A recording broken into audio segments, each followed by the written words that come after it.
Today is the final day of the Janet Davis Senate hearing, where final hearing is to be held in front of the Senate Judiciary Committee to determine her eligibility for the final congressional seat. Good morning, participants of the Supreme Court. This is a hearing for Ms. Davis to determine the eligibility to become a Supreme Court Justice. Good morning, members of the Press and the Senate. Shall we get started? I think we should. Let us first start off with a testimony dictating Ms. Davis's professional career from Mr. Miller. Ms. Davis has been a judge for the past 5 years, serving on the federal circuit. Before that, she served as a state judge in the state of Washington, specializing in court cases involving the state.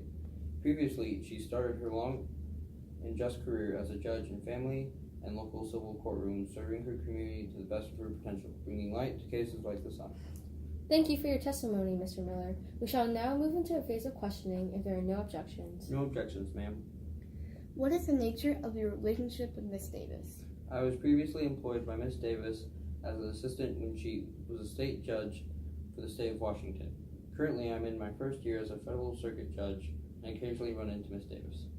What is Ms. Davis's character when she is in the courtroom and out of it? Like the sun sets to reveal the moon, her life may be very different from how she is at work. She tended to keep her personal and business life separate, like two sides of the same coin. This is because she believes she cannot completely focus on justice if she is constantly correcting choices in the courtroom. This would only forsake those she serves, the American people. That is perfect then, as bringing in personal affairs is akin to lighting one's house on fire, a poor decision. I agree. Continuing with my questioning, can you please characterize Ms. Davis as a leader and a boss?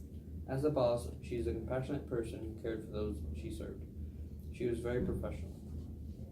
Great, that concludes the questions I currently have for you, Mr. Miller. It seems clear to me currently that Ms. Davis is exceptionally qualified for this final seat, like a well-fitted shoe.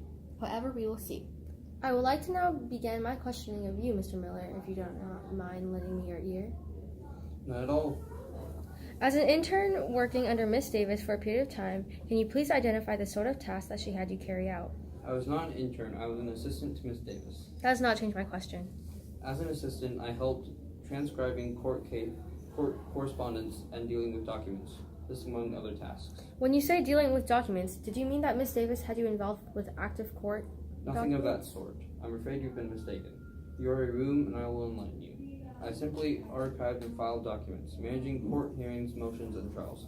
Anything else would forsake Ms. Davis' virtues. That concludes my questions for you, Mr. Miller. And if no one else has any questions, then we will take a temporary recess, then come back to resume our hearing with Ms. Davis at the podium.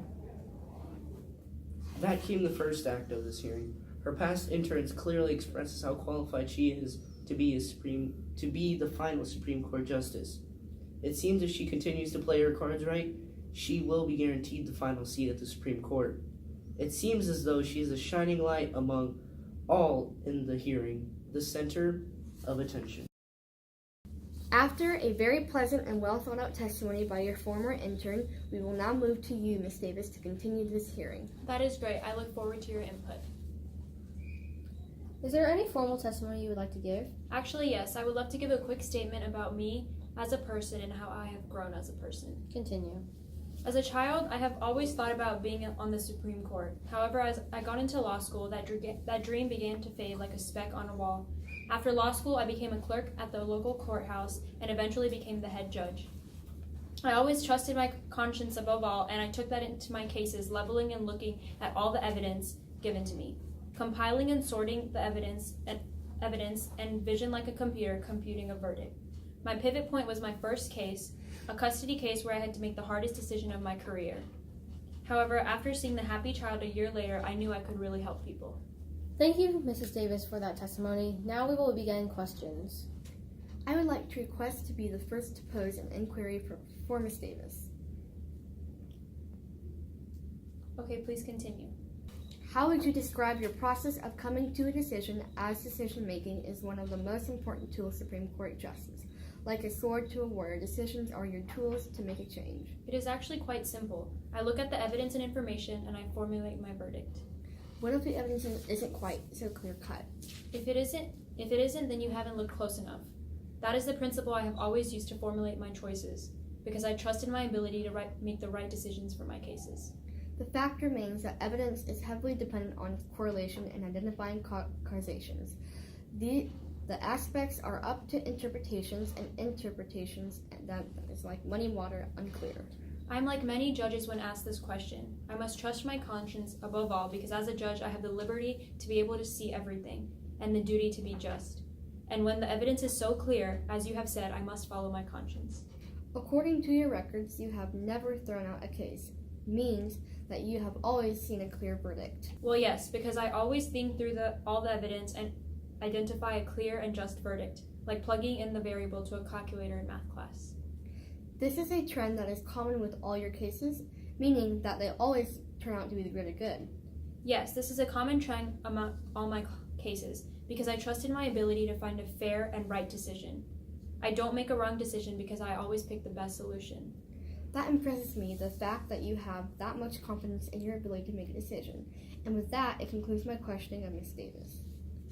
I believe that is my turn to now question Ms. Davis. Yes, I would love to be a mailbox to receive your letters. Considering how many years you have been a judge, there must have been a difficult case for you to find a solution to. I find that my cases are pretty clear-cut. In my opinion, the least clear-cut would probably be my first case as a judge. The parents both had history with substance abuse, and both were clean for a while. In the hearing, I felt a strange aura from the father, one of aggression and lack of discipline, unfit to father the young boy. So, I decided he should go with his mother, who had been clean for years. I met up with this boy a year later to see if I made the wrong decision. He seemed happy, and so I knew. As a judge, I can clearly make an impact and better the lives of those I serve. I follow your logic in that case. You wouldn't want a kid to be stuck in the foster care system when the mom was perfectly capable of taking care of the child as a nurse. I agree. I feel that concludes the portion of our hearing. We'll take a recess now and then come back to finish the hearing. The hearing of Judge Davis at the podium has finished its second act. The Senate finally got to question Ms. Davis directly, and she has played her cards right, as it seems, as Judge Davis's nomination to be a Supreme Court Justice seemed all but secured. With her strong confidence and decision, it seems she will be the next female powerhouse. It seems the cards have already been shown. Looks like you're gonna get it. I think you're right. How about you come work for me after I get this job? I'll think about it. It'll be like old times. Yeah, except it'll be a Supreme Court justice. Just consider it. Yeah, I don't like filing papers though. Look, there's the news. Tragic news has arisen. The body of a teenager has been found in the home of Diane Smith. This tragic event has clear causes. The boy left a note detailing his mother's return to substance abuse and has been battling with it for years. She was a nurse where she used her position to procure addictive substances, leading to her abusing her son, Joseph Smith, driving him to ultimately take his own life. This case seems eerily similar to a previous case of Judge Davis, however. That seems like finding a grain of sand on a great beach. Unlikely. We don't know that's him. Yeah, you're right. I don't make mistakes. It's probably nothing. Yeah, we'll probably go over soon. I just need to think positive. I can't possibly be wrong. That case was so long ago. Yeah, you're right. Obviously, I'm right. I said it. I'll go get us some coffee. Thank you. Breaking news. The small town case of the suicide of Joseph Smith has been linked to one of Judge Davis's earliest cases. It seems that the perfect judge is like us, only human. Oh my god, it's my fault. It's all my fault. The child died because I was wrong, but I'm never wrong. I can't be wrong. I don't make wrong decisions. I don't make mistakes. The mother was clean. She was clean, I swear. That's what the evidence says. It's what it says.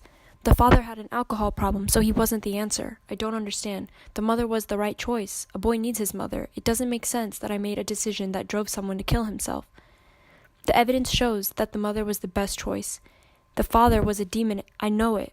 But why did the boy die then? Why? This is all my fault, isn't it? It's all my fault. It really is my fault. I anchored myself to the idea of justice from my very first case, so that if it's true, then it is my fault. Does that make all my cases wrong then? How can I be a judge if I can't make the perfect decision? I can't be a judge anymore. I don't deserve it. I have no reason to be.